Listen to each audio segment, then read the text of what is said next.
Jesus is the answer for the world today. Hello, family. I want us to continue our conversation about spiritual maturity or maturity in Christ. And I want us to touch on the idea of God being in control. The thing is, or rather, trusting God. In order to trust God, right, we must recognize and accept the fact that He is in control. Being God, He must be in control of all things. This concept is known as the sovereignty of God. That, the sovereignty of God defies and challenges our modern day sensibilities of control, of what is good, of, just the idea of free will. Okay. So, looking at GodQuestions.org, there's a definition of sovereignty that I think truly fits fitting here. So let me read it, okay? Sovereignty says the concept of the control of God over everything is called the sovereignty of God. Nothing gives us strength and confidence like an understanding of the sovereignty of God in our lives.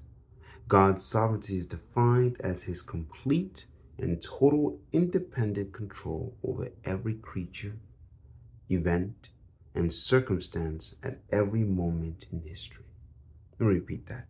It says, God's sovereignty is defined as his complete and total independent control over every creature, event, and circumstance at every moment in history.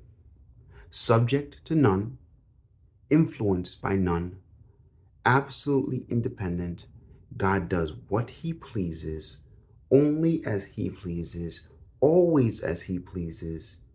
God is in control, God is in complete control of every molecule in the universe at every moment, and everything that happens is either caused or allowed by him for his own perfect purposes.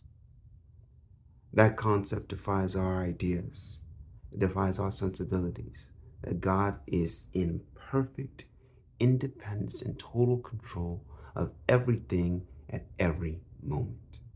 And anything that happens or anything that exists is simply because he either purposed it or allowed it.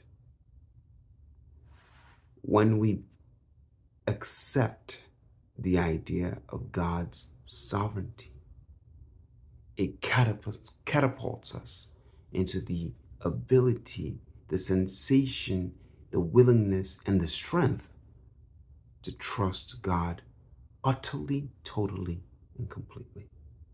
Now, I know that because we look at our world and we see the violence, we see just put it simply, the ridiculousness or the utter things that seem insane, it causes us to question the idea, is God in control of all these things? But the thing is, in order for us to actually accept the ability or accept the truth and the strength of trusting God, we have to accept that he is in control.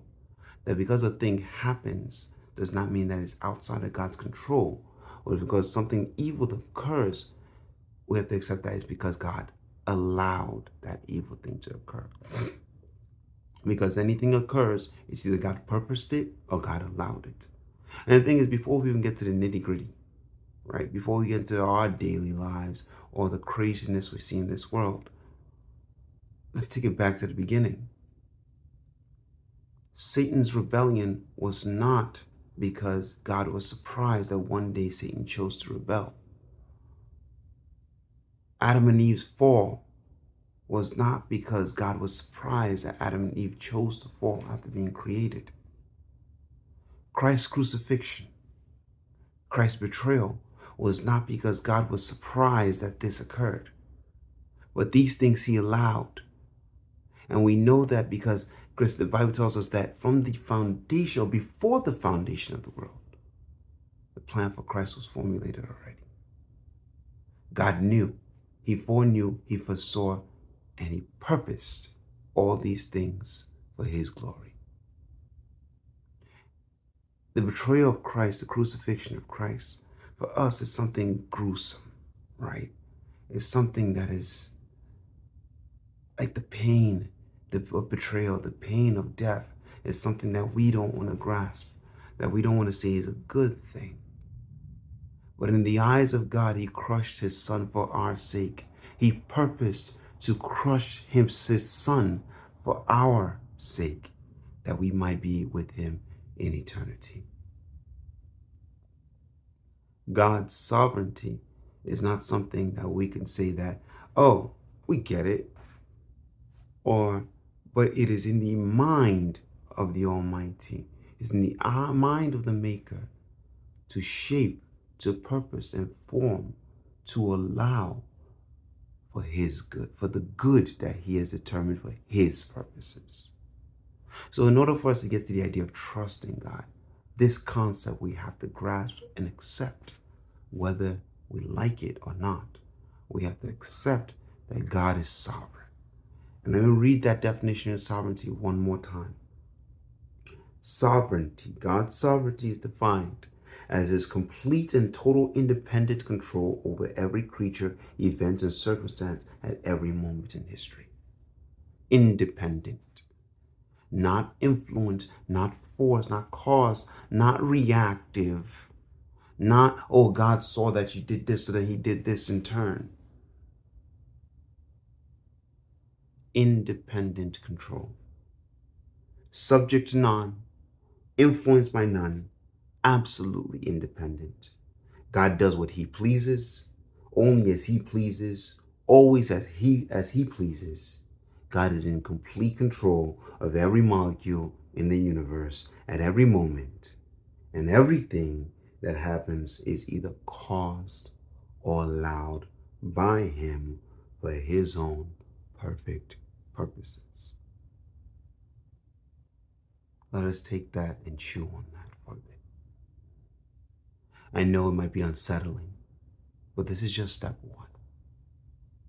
And step one of trusting God requires us to accept that he is in utter control, that nothing is outside his control, and that his control is independent of everything, because that is what makes him God.